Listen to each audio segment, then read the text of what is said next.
Students welcome back. तो students last lecture में अपन अध्याय 4 शुरू कर चुके थे, सत्ता के वैकल्पिक केंद्र।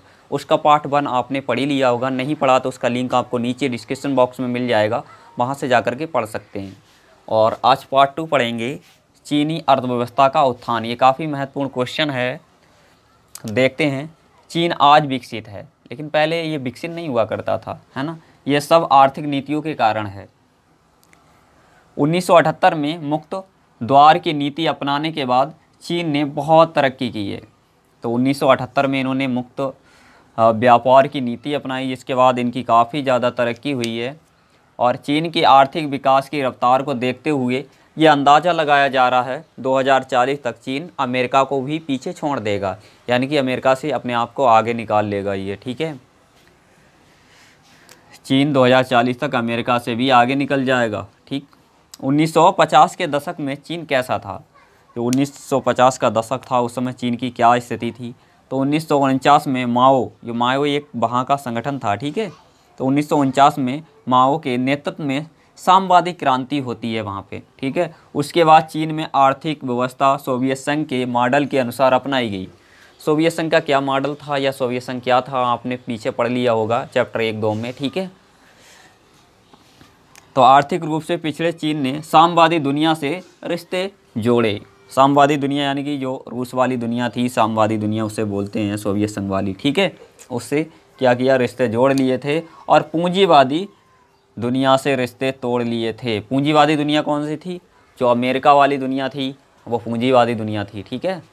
और उसके बाद है हमारा, ऐसे में अपने संसाधनों के अलावा गुजारा करने का और कोई रास्ता नहीं था।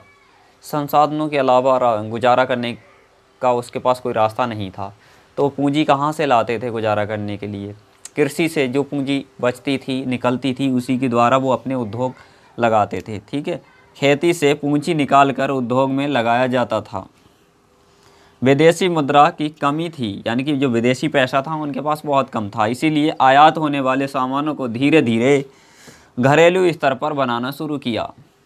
तो चीन ज़्यादातर घरेलू सामान, मतलब उद्योग तो बड़े बड़े नहीं खोल सका उस समय, तो क्या किया उन्होंने, घरों में ही छोटे छोटे सामानों को बनाना शुरू कर दिया था। घरेलू स्तर पर ही बनाया गया था चीज़ों को, ठीक है।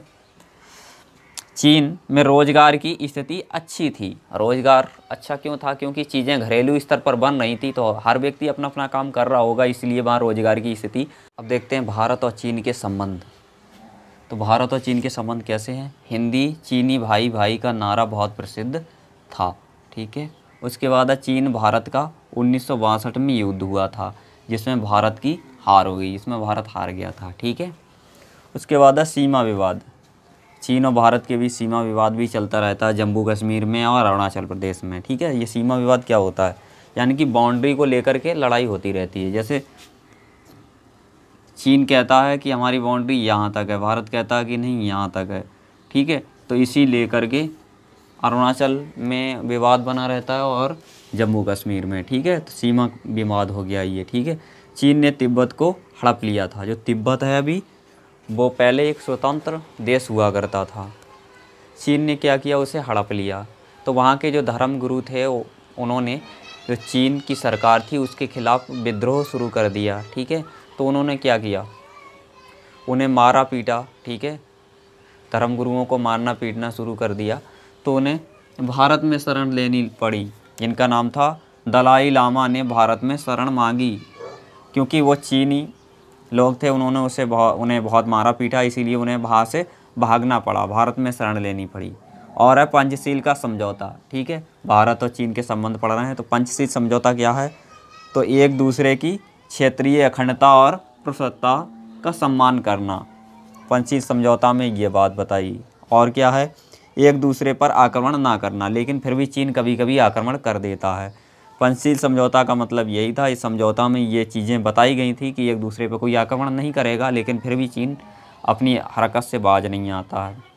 एक दूसरे के आंतरिक मामलों में दखल ना दें, यानी कि जो अंदर के मामले हैं उसमें कोई दखल अंदाजी नहीं करेगा। और क्या है? समानता, ठीक है। समानता का मतलब कोई छोटा बड़ा नहीं है, सब एक जैसे हैं, ठीक है। उसके बाद हमारा नेक्स्ट क्वेश्चन है, ये पूछ लिया जाता है अक्सर, आसियान का पूरा नाम क्या है? तो इसका पूरा नाम है association of south east Asian nation, ठीक है। तो इसका पूरा नाम भी अच्छे से याद करेंगे, क्योंकि ये 1 नंबर 2 नंबर में पूछा जा सकता है, 1 नंबर वाले क्वेश्चन में, ठीक है। तो उम्मीद करते हैं कि आपको ये वीडियो पसंद आया होगा। पसंद आया तो लाइक करें और अपने सभी दोस्तों के साथ शेयर करना बिल्कुल ना भूलें।